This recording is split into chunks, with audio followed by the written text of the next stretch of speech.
भंते जी को बहुत बहुत वंदामि। महाकर्णिक तथागत बुद्ध के चरणों में कोटि कोटि वंदन करता हूँ। युग पुरुष बोधिसत्व बाबा साहेब के चरणों में कोटि कोटि नमन करता हूँ और यहाँ उपस्थित अभी महानुभावों का अभिवादन करता हूँ, अभिनंदन करता हूँ।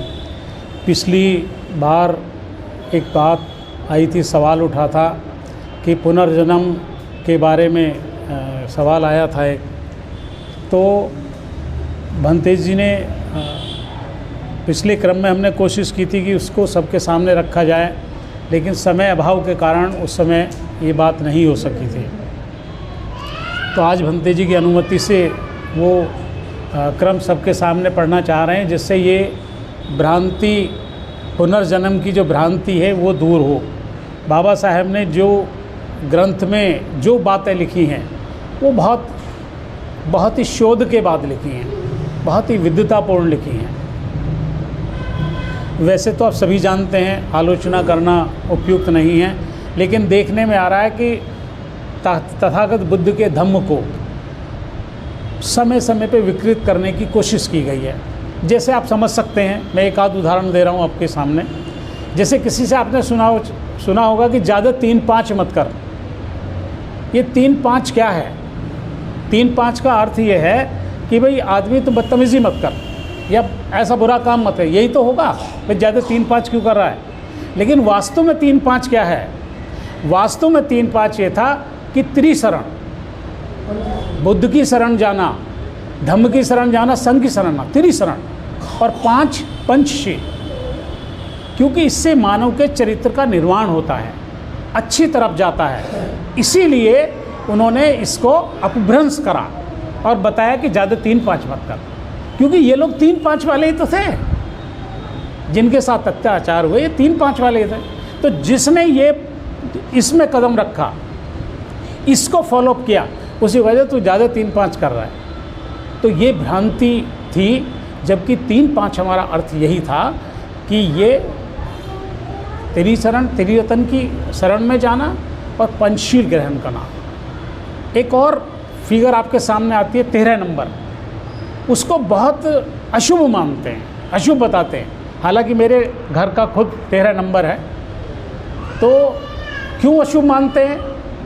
उसका भी यही कारण है कि हमारा पंचशील, त्रिशरण और अष्टांगिक मार्ग मिल करके जब हम त्रिशरण में चले जाते हैं, इनकी शरण में ही चले गए, तो उसके बाद हम शीलों का पालन करते हैं, और शीलों का पालन करके जब निर्वाण की तरफ बढ़ते हैं तो अष्टांगिक मार्ग, तो अष्टांगिक मार्ग और शीलों को मिलाकर के 13 बनता है।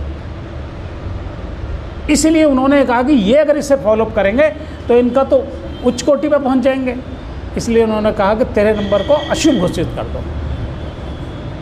इसलिए 13 नंबर अशुभ घोषित किया गया है, इसको समझने के, जबकि 13 नंबर बहुत शुभ है, हर तरह से शुभ है। एक क्रम बढ़ के भी है, इवन नंबर भी है।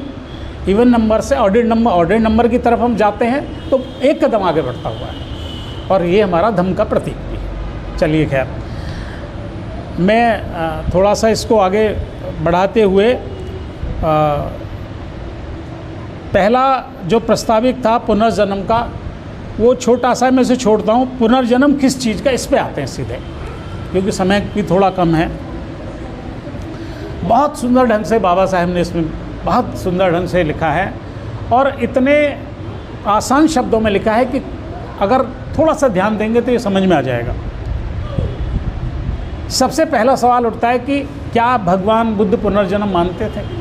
पहला सवाल यहीं से शुरू उन्होंने आरंभ किया है। उत्तर हाँ में है कि हाँ, भगवान बुद्ध पुनर्जन्म को मानते थे। यह अच्छा है कि इस प्रश्न को 2 हिस्सों में बांट लिया जाए। बाबा साहब ने कितनी विद्वता दिखाई है कि क्योंकि उस प्रश्न को एक कर देने से सत्यानाश हो रहा है, उसको हमने 2 भागों में बांटा, यहीं से बात समझ आएगी। वास्तव में उन्होंने कहा कि कैसे कैसे बांटा, कि पुनर्जन्म किस चीज़ का। एक तो ये सवाल रखा कि पुनर्जन्म किस चीज़ का होगा, और दूसरा है कि पुनर्जन्म किस व्यक्ति का। इन 2 बातों को अलग अलग उन्होंने बांट दिया। अभी हमारे भंते जी बता रहे थे, उन्होंने 4 महाभूतों का जिक्र किया था, जिससे मानव का निर्माण होता है, या प्रकृति में किसी भी जीव का निर्माण होता है। 4 महाभूत कहे जाते हैं, जिसमें पृथ्वी, वायु, तेज अग्नि जिसे बोलते हैं, उष्मा कह सकते हैं आप उसे, और पानी, नीर, इन्हीं से मिलकर के ये शरीर बना है। तो इन्हें 4 महाभूत भी बोला जाता है। अब इस प्रश्न पर आगे बढ़ते हैं। पहले प्रश्न को लें कि पुनर्जन्म किस चीज़ का। प्राय हमेशा इस प्रश्न की उपेक्षा की जाती है। यह दोनों प्रश्नों को एक बना देने का ही परिणाम है कि पुनर्जन्म की बात को लेकर इतनी गड़बड़ी की गई है। भगवान बुद्ध के अनुसार 4 भौतिक पदार्थ हैं जिनको महाभूत कहते हैं। 4 महाभूत जो अभी बताए, वो 4 महाभूतों से शरीर बना है जो अभी बताया, जैसे पृथ्वी, जल, अग्नि और वायु। प्रश्न है कि जब शरीर का मरण होता है, अब देखिए कहाँ से उन्होंने आरंभ किया, अंत से, कि जब शरीर का मरण होता है तो इन 4 महाभूतों का क्या होता है। भाई इस 4 महाभूतों से ये शरीर बना किसी भी जीव का, लेकिन जब जीव समाप्त हो गया तो इन 4 महाभूतों का क्या हुआ। उसका उत्तर उन्होंने लिखा है कि क्या वे भी शरीर के साथ मर जाते हैं। कुछ लोगों का कहना है कि वो शरीर के साथ मर जाते हैं। भगवान बुद्ध ने कहा कि नहीं, आकाश में जो समान भौतिक पदार्थ सामूहिक रूप से विद्यमान है वो उसमें मिल जाते हैं। इस यूनिवर्स में जो भी तत्व हैं वो उसमें समाहित होता है। मिट्टी मिट्टी में चली जाएगी, फास्फोरस फास्फोरस में चला जाएगा, कैल्शियम कैल्शियम में चला जाएगा, जितने भी तत्व हैं, कार्बोनेट कार्बोनेट में चला जाएगा, मतलब उस तत्व से मिल जाएगा जो जिसका तत्व, आयरन आयरन में चला जाएगा। ऐसे करके विखंडित होगा तो वो अपने तत्व से जाके मिल जाएगा, समाप्त नहीं होता। यही हाल एनर्जी का, ऊर्जा जिसे कहते हैं, वो कभी समाप्त नहीं होती। Energy never convert to zero. कोई भी एनर्जी का रूप कभी भी जीरो में परिवर्तित नहीं होता, उसका रूप परिवर्तित होता, जीरो कभी नहीं होती। ये साइंस वाले स्टूडेंट सब जानते हैं। इस विद्यमान तैरती हुई राशि में से जब इन 4 महाभूतों का पुनर्मिलन होता है, इस ब्रह्मांड में, इस यूनिवर्स में जितने तत्व ये चारों घूम रहे हैं, इन चारों तत्वों का जब पुनर्मिलन होता है तो पुनर्जन्म होता है। अब ये आवश्यक नहीं है कि ये चारों तत्व उसी शरीर के हैं, ये दूसरे शरीरों के हो सकते हैं, बहुत सारे शरीरों के मिलके भी हो सकते हैं, जिससे किसी एक शरीर का निर्माण होता है। ये उसी शरीर के में ऐसा नहीं है। इनका रेशो कॉम्बिनेशन जो है वो भी अलग होगा। इसीलिए हर आदमी की प्रकृति, हर आदमी का स्वभाव, हर आदमी की रूप कल्पना अलग है। यही कारण है, क्योंकि वही मिश्रण नहीं बन पाता। अगर वही मिश्रण बन पाएगा, सिमिलर जैसा था, तो वो उसी का प्रतिरूप आ जाएगा। यानी जैसे कहते हैं कि जुड़वां, इस तरह का समरूपता आ जाएगी। लेकिन वो समरूपता तभी हो सकती है तब सिमिलर मिश्रण आ जाए, वो संभव नहीं होता। प्रकृति में ये संभव नहीं है कि वैसा जैसा मिश्रण आपके शरीर का है वैसा दोबारा से फॉर्मेशन उसकी हो जाए, ये कहा जाता है। चलिए आगे चलते हैं। इसमें भगवान बुद्ध का पुनर्जन्म से यही अभिप्राय था। इन भौतिक पदार्थों के लिए आवश्यक नहीं है कि वे उसी शरीर के हों जिसका मरण हो चुका है, वे नाना मृत शरीरों के भौतिक अंश भी हो सकते हैं। यही बात ध्यान देने की है कि शरीर का मरण होता है लेकिन भौतिक पदार्थ बने रहते हैं। भगवान बुद्ध इसी प्रकार के पुनर्जन्म को मानते थे। सारीपुत्र और महाकौटिक की वार्तालाप हुई। महाकौटिक जब ध्यान से उठे तो सारीपुत्र के पास गए और उनसे उन्होंने कुछ प्रश्न किए। वो प्रश्न यहाँ कुछ दिए हुए हैं, उन प्रश्नों को मैं आपके सामने पढ़ता हूँ। वो ये कहते हैं कि जब प्रथम ध्यान में हम होते हैं तो कौन कौन सी चीज़ छूट जाती है, कौन कौन सी बनी रहती है। उनका महाकौटिक का ये प्रश्न था सारीपुत्र से। तो सारीपुत्र बताते हैं, वो कहते हैं कि कितने संयोजनों का प्रहाण होता है, प्रहाण मतलब समाप्त हो जाते हैं, और प्रथम ध्यान में, और कौन कौन से अंग शेष रह जाते हैं जब प्रथम ध्यान की स्थिति में पहुंचता है। तो सारीपुत्र बताते हैं कि दोनों के 5-5 समाप्त हो जाते हैं, 5 बने रहते हैं। कौन कौन से 5 समाप्त हो जाते हैं? वो कहते हैं काम छंद, काम जो भाव, काम का भाव है वो प्रथम ध्यान में समाप्त हो जाता है, ऐसा इन्होंने बताया है। व्यापक मतलब आसक्ति, जिसी के साथ किसी में उत्साह, जैसे किसी को चीज़ को देख आसक्ति हुई, वो समाप्त हो जाती है, इस तरह का। तीसरा है आलस्य, आलस्य समाप्त हो जाता है, वहाँ आलस नहीं रहता। फिर आलस का मतलब है कि अधिष्ठान हो जाता है, यानी दृढ़ संकल्पित हो जाता है। जहाँ दृढ़ संकल्पित होगा वहाँ आलस्य नहीं होगा। यही भगवान बुद्ध आगे समझाते हैं। एक उच्च कौंकृत्य इसमें लिखा है शब्द, उसका अर्थ है कि बहुत उत्साह के साथ, पूरी शक्ति के साथ सम्मिलित होना, यानी उस लगन के साथ समाहित होकर के ध्यान करना, सारे शक्तियों को जुटा करके ध्यान पे लगाना पूरा, ये वो आगे कहते हैं। और विचिकित्सा यानी संशय, जो मन में संशय रह जाता है वो समाप्त हो जाता है, ये कहते हैं। अब बचते क्या हैं? पांच तत्व बचते हैं। वितर्क, जो मन में भाव आता रहता है वो रह जाता है। विचार, जो लगातार चलता रहता है मन में, वो तो आता ही रहता है, वो कब समाप्ति नहीं होता। प्रीति माने सुख, मतलब प्रीति जाग जाती है, लगाव जाग जाता है। किसके प्रति? उस तत्व के प्रति, व्यक्तिगत लगाव नहीं, उस प्रीति, सुख और प्रीति, करुणा जाग जाती है ऐसे। और एकाग्रता, जो चित्त की एकाग्रता है वो शेष रह जाती है, वो समाप्त नहीं होती। महाकोटित कहते हैं कि चक्षु, श्रोत, घ्राण, जिह्वा, स्पर्श, ये जो 5 इंद्रियां, जिन्हें हम 5 स्कंद कहते हैं शरीर की, उनका क्या होता है? वो कहते हैं कि इसका क्षेत्र अलग अलग है। प्रत्येक क्षेत्र एक दूसरी इंद्रिय से पृथक है। जैसे नाक से सूंघने का है तो कान नहीं सूंघ सकते, वो यही इंद्रिय करेगी। जीभ चखने का है तो हाथ के स्पर्श से नहीं चख सकते, वही इंद्रिय करेगी। आंख देख रही है, आप किसी और इंद्रिय से नहीं देख सकते, आंखें ही देखेंगी। तो जिस इंद्रिय का काम है वो उसका अपना काम है, वही उसकी प्रकृति है। तो इन 5 इंद्रियों को प्रत्येक का विषय पृथक है, क्षेत्र पृथक है, प्रत्येक एक दूसरे से इंद्रिय से पृथक है, स्पष्ट रूप से पृथक है। इनका अंतिम आधार क्या है? ये इंद्रियां कहाँ विराजमान है, कहाँ स्थिर हैं, कहाँ से इनका विज्ञान आता है? उसका उत्तर देते हैं, उनका उत्तर है मन। इनका आधार है मन। मन पे केंद्रित होकर के ये इंद्रियां काम करती हैं। आप जब देखेंगे, आंखों से स्पर्श होगा तो उसकी प्रतिक्रिया मन पे होगी। कहाँ रिकॉर्ड होगा? मन पे होगा। आवाज़ सुनाई देगी, कहाँ रिकॉर्ड होगा? मन पे रिकॉर्ड होगा। ऐसे ही ये आपको किसी ने काटा, तुरंत संदेश गया, आपका हाथ जाएगा, कहाँ रिकॉर्ड हुआ? मन पे हुआ, तभी तो संदेश मिला आपको। ऐसे करके वो उसका पूरा आधार 5 स्कंदों का मन, छठी इंद्रिय जो हमारी है। महाकोटित कहते हैं कि ये 5 इंद्रियां किस पर निर्भर करती हैं? सारीपुत्र कहते हैं कि चेतना पे। अब मन से आगे चलते हैं कि ये सारी चीज़ किस पे निर्भर करती है? चेतना पे। और चेतना किस पे निर्भर करती है? जीवित इंद्रिय पे। यानी इंद्रिया, जैसे आँख खराब हो गई, देखना बंद हो जाएगा।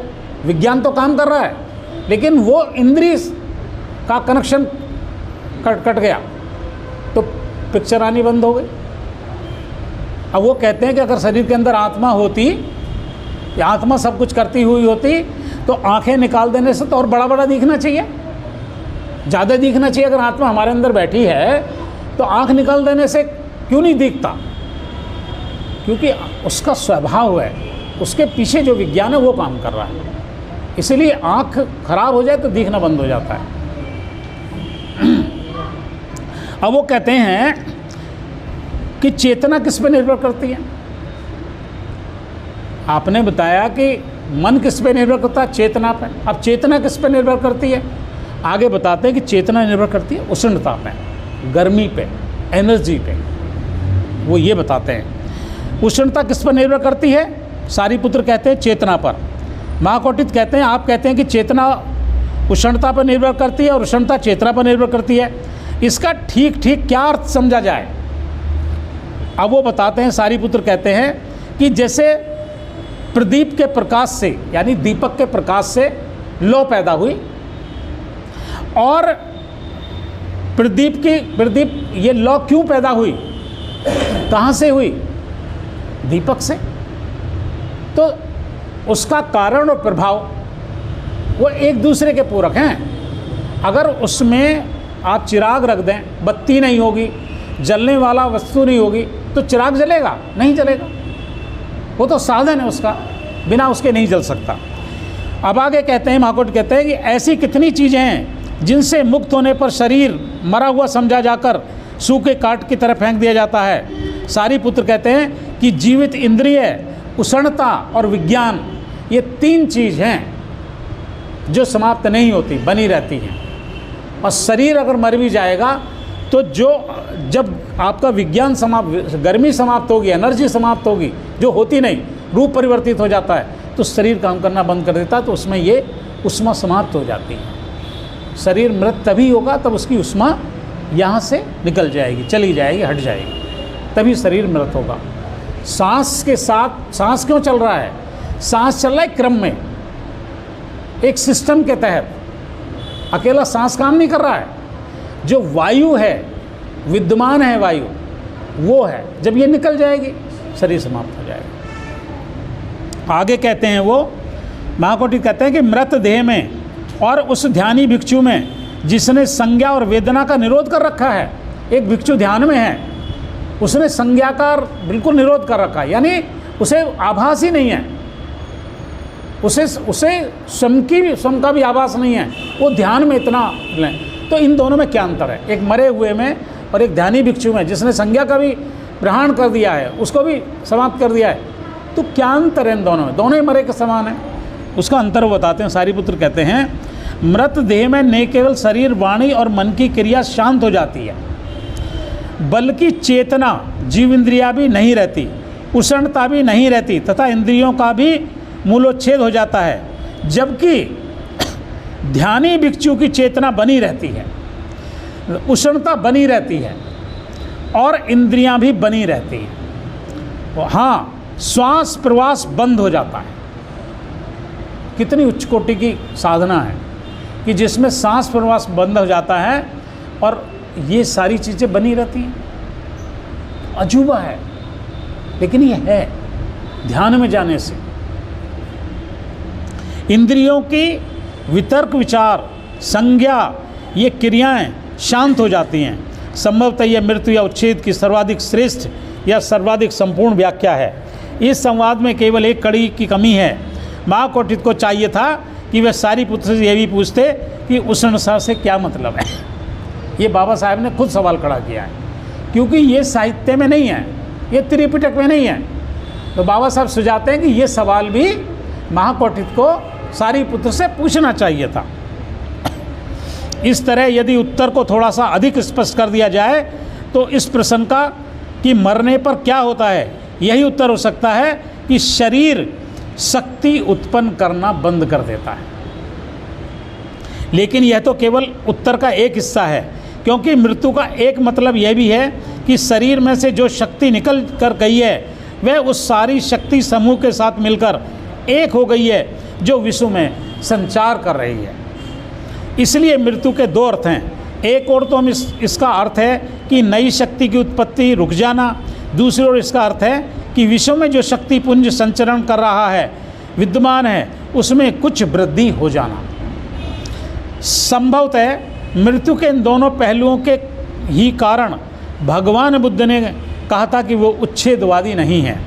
जहाँ तक आत्मा की बात है वो उच्छेदवादी थे, क्योंकि जहाँ नाम रूप की बात है वो उच्छेदवादी नहीं थे।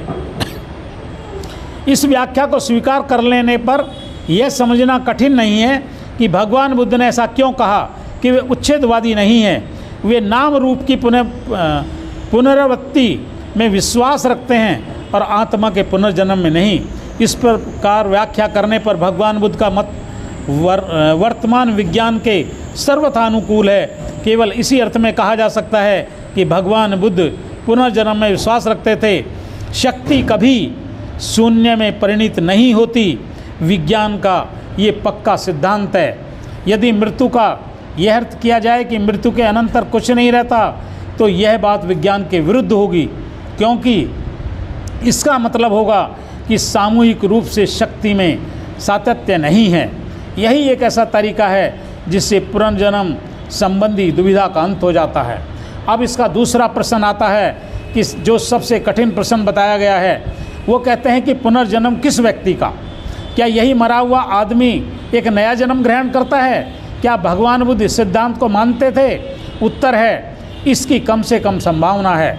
यदि मृत आदमी के देह के सभी भौतिक अंश पुनः नए सिरे से मिलकर एक नए शरीर का निर्माण कर सकें, तभी यह मानना संभव है कि उसी आदमी का पुनर्जन्म हुआ। यदि भिन्न भिन्न मृत शरीरों के अंशों के मेल से एक नया शरीर बना तो यह पुनर्जन्म तो हुआ, लेकिन यह उसी आदमी का पुनर्जन्म नहीं हुआ। भिक्षुणी खेमा ने राजा प्रसन्नजीत को यह बात अच्छी तरह समझा दी थी।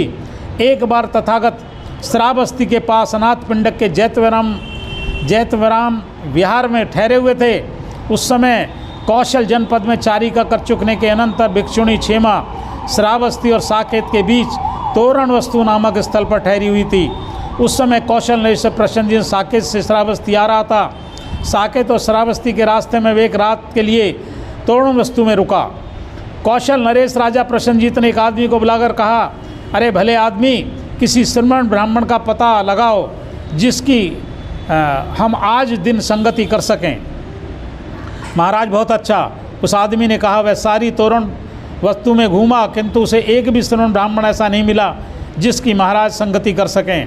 तब उस आदमी ने भिक्षुणी खेमा को देखा जो तोरण वस्तु में ठहरी हुई थी। उसे देखकर वह कौशल प्रसन्नजीत के पास वापस गया और बोला, महाराज, तोरण वस्तु में कोई ऐसा श्रमण ब्राह्मण नहीं है जिसकी आप संगति कर सकें, लेकिन महाराज, भिक्षुणी खेमा नाम की तथागत की एक शिष्या है। उसकी ख्याति सुनी है कि वह अर्हत है, योग्य है, कुशल है, ज्ञानी है, बातचीत में वाक्पटु है और प्रत्युत्तम मति है। महाराज, आज दिन आप उसकी संगति करें। तब कौशल नरेश राजा प्रसन्नजीत भिक्षुणी खेमा के पास गया, पास जाकर अभिवादन किया और एक और बैठ गया। बैठकर उसने भिक्षुणी खेमा से कहा, आपका इस विषय में क्या कहना है? क्या तथागत मरणांतर रहते हैं? महाराज, यह बात भी तथागत द्वारा अव्याकृत है। तथागत ने इसके बारे में कभी नहीं बताया है। तो यह कैसी बात है? जब मैं पूछता हूँ कि क्या तथागत मरणांतर रहते हैं, तो आपका उत्तर होता है कि यह बात तो तथागत ने अव्याकृत रखी है। जब मैं दूसरे प्रश्न पूछता हूँ तब भी आपका यही उत्तर होता है कि बात तथागत ने अव्याकृत रखी है। कृपया ये बताएं कि क्या हेतु है, क्या कारण है कि तथागत ने यह बात अव्याकृत रखी है। अब वो भिक्षुणी कहती है, महाराज, अब मैं आपसे एक प्रश्न पूछती हूँ, जैसा आपको लगे ऐसा वैसा उत्तर देना। अब आप क्या कहते हैं? क्या आपके पास कोई गणक, कोई हिसाब लगाकर बता सकता है, जो हिसाब लगाकर बता सके कि गंगा में इतने सौ, इतने हज़ार या इतने लाख बालू के कण हैं? नहीं। तो कोई ऐसा गणक है जो ऐसा हिसाब लगाकर बता सकने वाला है, जो ये बता सके कि समुद्र में इतना जल है, इतने 100 गैलन है, इतने 1000 गैलन है या इतने लाख गैलन है? तो वो उत्तर देते हैं नहीं। तो ये कैसे है? समुद्र असीम है, बहुत गहरा है, इसके तल तक नहीं पहुंचा जा सकता। इसी प्रकार महाराज, यदि कोई तथागत के रूप से तथागत को मापना चाहे तो तथागत का वह रूप परित्यकृत है, वह जड़मूल से कट चुका है, वह कटे ताड़ वृक्ष की तरह हो गया है, वह अभाव प्राप्त हो गया है और उसकी पुनरावृत्ति की संभावना नहीं रही है। महाराज, तथागत के रूप से तथागत की तह तक नहीं पहुंचा जा सकता। तथागत गंभीर हैं, तथागत असीम हैं और तथागत की तह तक नहीं पहुंचा जा सकता, ठीक वैसे ही जैसे समुद्र की। इसलिए यह भी नहीं कहा जा सकता कि तथागत मरणांतर रहते हैं और यह भी नहीं कहा जा सकता कि तथागत मरणांतर नहीं रहते हैं। यह भी नहीं कहा जा सकता कि तथागत रहते भी हैं और नहीं भी रहते, और यह भी नहीं कहा जा सकता कि तथागत नहीं रहते हैं और नहीं भी रहते हैं। इसी प्रकार महाराज, यदि कोई तथागत की वेदना से तथागत को मापना चाहे तो तथागत की वेदना परित्यक्त है, वह जड़मूल से कट चुकी है, वह कटे ताड़ वृक्ष की तरह हो गई है, संभावना नहीं रही है। महाराज, तथागत की वेदना से तथागत की तह तक नहीं जैसे समुद्र की।